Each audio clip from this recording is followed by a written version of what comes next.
Fellow Nigerians, I want to thank you for your prayers. I want to thank you for your endurance and your support to this government.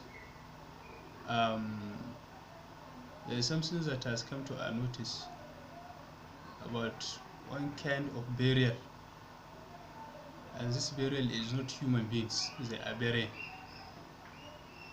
They will put money in caskets, take it to burial grounds, and conduct burial ceremony. Please, if you see such burial ceremony, please attend it. Go to the ceremony, make sure you know the location of the grave, and then blow your whistle. Those that will understand the sound of your whistle will attend to it. Please, thank you very much.